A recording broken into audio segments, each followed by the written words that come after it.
So hello friends, today I am going to talk about CSS variables.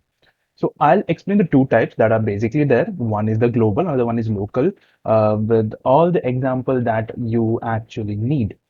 Now, don't take it, seriously. This is a simple example. I'll explain other use cases too. So here what I have is h1 to h6, which says this is an example of CSS variable. And these are six headings of different sizes. And here what I have is H1, H2, H3, H4, H5, H6 with same background color and color. So you can tell me this code looks a little bit stupid. So what I can do is I can say H1, I can say H2, comma. Yeah, but here I'm assuming that there might be some other properties and there might be other use cases, right?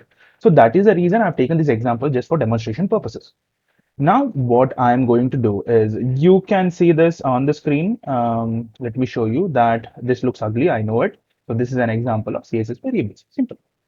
Now let's assume that we have a problem here. That is the our manager or someone who wants us to do this website says that, okay, see this background color is not good. This color is not good as it is, and you need to change. Now, here we have six headings, but let us assume that we have thousands of lines of code, thousands of selectors, and you have to change the code.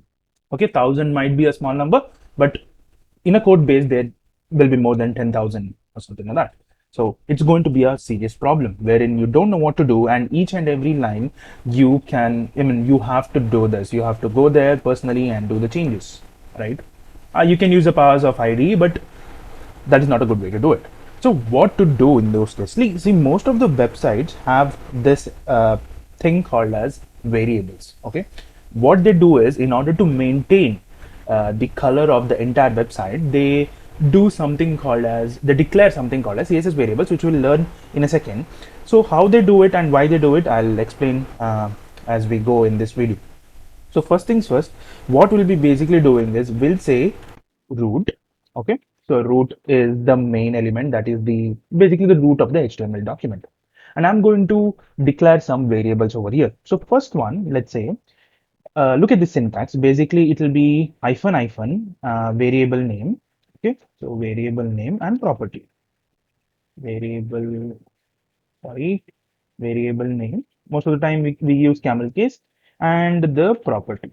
Okay, so this is your syntax. You need to keep this in mind. Initially I feel that it might be difficult, but yeah, it's simple.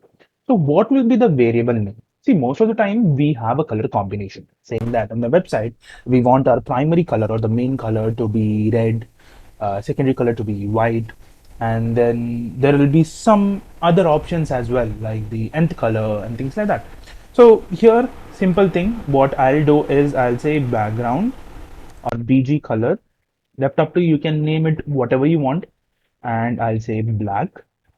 Okay, and then here I'll have text color and say white. Okay, color codes are good to use, but for demonstration, I'm just keeping it simple. So you can see this, I have added hyphen hyphen. It's very important to do so, right? So your variable name will, I messed up the variable spelling, sorry for that. So variable name will have hyphen hyphen and the property, the variable name and then the property, right? And how to use it? Simple. You need not do, much of efforts. So here what you'll do is your background color will be, this property will be the same. The left hand side will be the same. Whereas the right hand side, it's going to be VAR. That means you're telling that, okay, I'm going to use a CSS variable and hyphen hyphen VG color, right? That is the first thing. And next, the second thing is the color. What we will do is we will say, in fact, here you need not mention what the VS Code automatically detects it. You just have to say text color and it will be there. So this is how we use the variable. And the major advantage is, I'll just, fast forward this.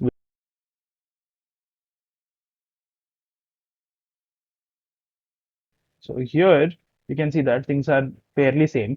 Now, the person who wants us to do this website or you somewhere feel that, okay, see, this is not good. Obviously, black and white combination is good, but here it doesn't look good. Let us change it. So if the person comes and says that, yeah, please change the background to, let's say, red. What you'll do, you just have to change it at one spot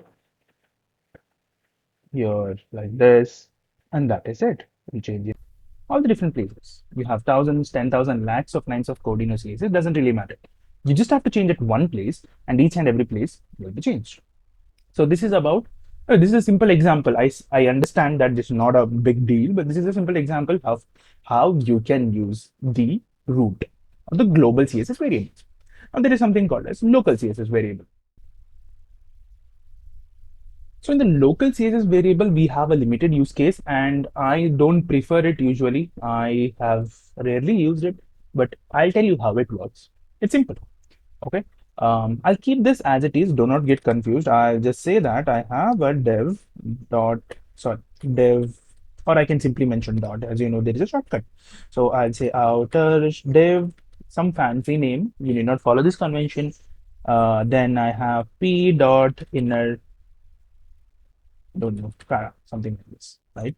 And let's say lorem 60, something like this. I'll save it. There is no styling whatsoever. There is a simple thing and nothing, right? So here, how does this local thing work? Local variables, right? So here, what we did is we mentioned, I mean, we declared the variables and defined it in the root. So here below, that is the local variable, we'll be using that element, right? Here, I can either take it as a dev, which is the outer dev, or I can use uh, class name. I'll use class name. You can use div also if there is a single element. I hope you got it. So there is an outer div, right?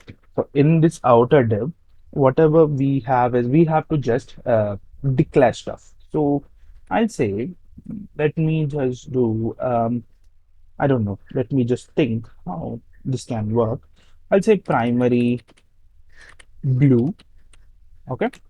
And I'll mention blue. I'm a bit lazy, and I'll say, uh,